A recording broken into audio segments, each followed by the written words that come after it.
Et si ton hypersensibilité et ton introversion n'étaient pas des freins, mais plutôt des super pouvoirs pour voyager et t'épanouir? Bienvenue dans Temps libre en solo, le podcast où l'on parle de voyage, de reconnexion à soi et de comment transformer ta sensibilité en atout. Je suis Vince, je suis coach voyage solo et praticien en méditation intuitive et énergétique. J'aide les introvertis à dépasser leurs peurs pour vivre des aventures alignées. Dans ces 11 épisodes, tu trouveras des échanges vrais, des conseils simples et des histoires qui parlent. Aujourd'hui, je reçois Katsiana Planke, thérapeute intuitive et créatrice de l'oracle de l'énergie. Un épisode rempli d'émotions, de partage et d'outils pour avancer en douceur et en profondeur. Installe-toi confortablement et laisse-toi guider. Bienvenue dans l'épisode 3.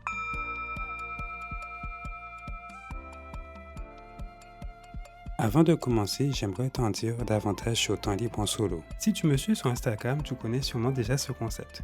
À la base, j'ai créé Temps libre en solo pour me rapprocher de toi et te partager les livres de développement personnel qui m'inspirent, piocher dans mon rayon préféré. Mais ce n'est pas tout. Pour moi, Temps libre en solo, c'est un moment précieux où je prends du temps pour moi, pour m'isoler, recharger mes batteries et revenir plus serein et aligné. Souvent le jeudi, je file à la librairie pour dénicher de nouvelles pépites à te faire découvrir. Et c'est comme ça que j'ai croisé le chemin de l'oracle des émotions, puis celui de l'énergie. J'ai tellement aimé l'expérience que j'ai eu envie d'aller beaucoup plus loin. J'ai donc pris contact avec Tatiana, l'autrice de l'oracle de l'énergie, publié chez Rustica Éditions. Aujourd'hui, nous allons parler de voyage solo.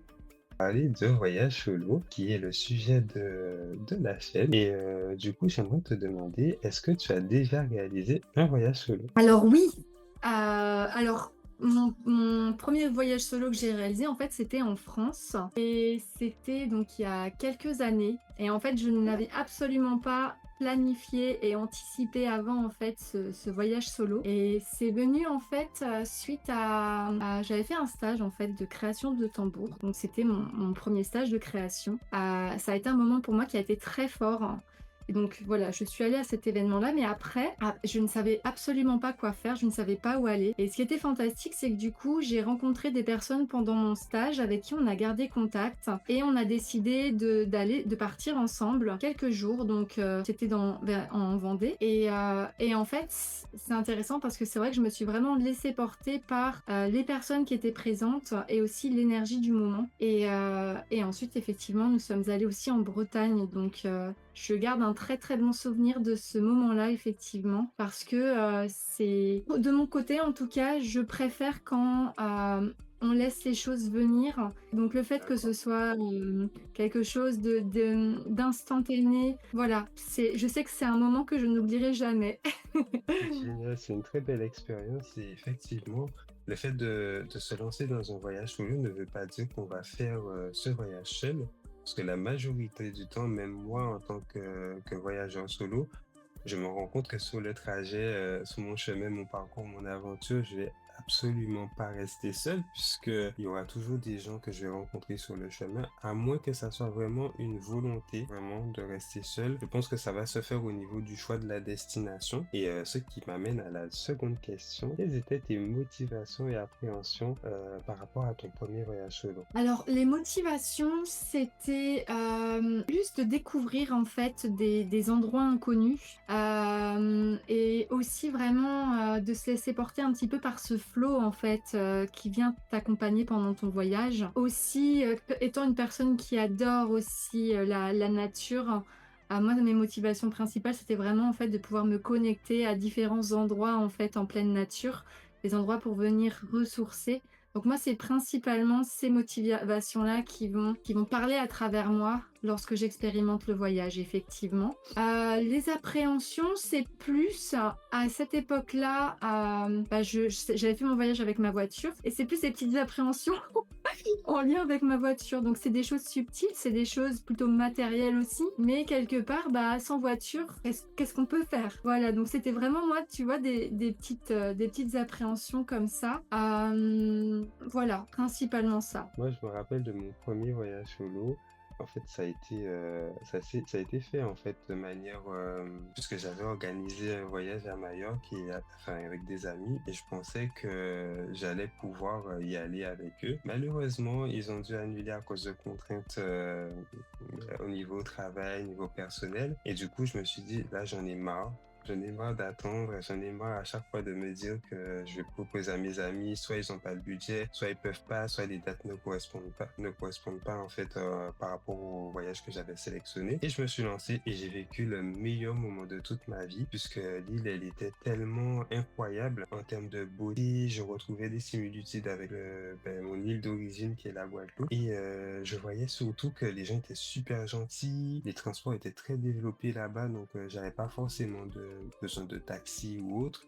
Je prenais le bus pour pouvoir aller dans les différentes villes et j'avais cette image en tête d'améliorer en fait mon île à travers des choses que je pouvais voir à l'extérieur.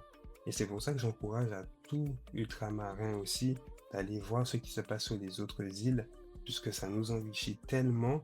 Et nous qui avons cette volonté de retourner aussi sur nos îles respectives, de rapporter en fait toutes ces connaissances, toutes ces découvertes sur notre île, ça m'a vraiment apporté énormément de choses. Quelles étaient les appréhensions que j'avais au début?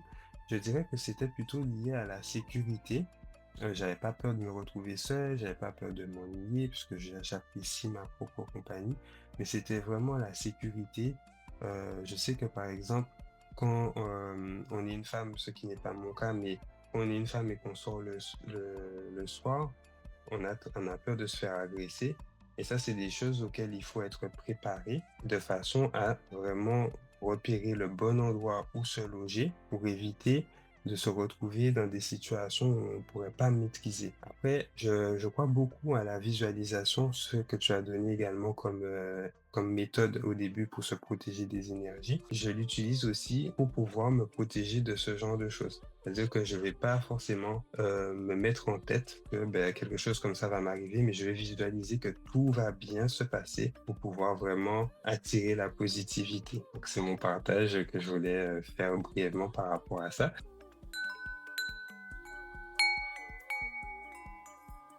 Partir seul, ce n'est jamais synonyme de solitude. C'est le premier pas vers une relation authentique avec soi et surtout avec les autres. Dans l'exercice du jour, nous allons pratiquer le journaling de gratitude. Je t'invite à prendre un petit carnet ou une application de notes de ton téléphone et écrire 3 choses qui te font du bien aujourd'hui, qu'elles soient petites ou grandes. Refais l'exercice chaque soir pendant une semaine et regarde les résultats. Merci d'avoir suivi ce témoignage sur le voyage solo. Se lancer seul, c'est oser se rencontrer différemment. Ton énergie et ta sensibilité sont tes meilleurs alliés. Si cette histoire t'a touché, partage-la, abonne-toi et laisse un avis en commentaire et n'oublie pas que chaque aventure commence avec un simple oui à soi-même. Rendez-vous dans le prochain épisode.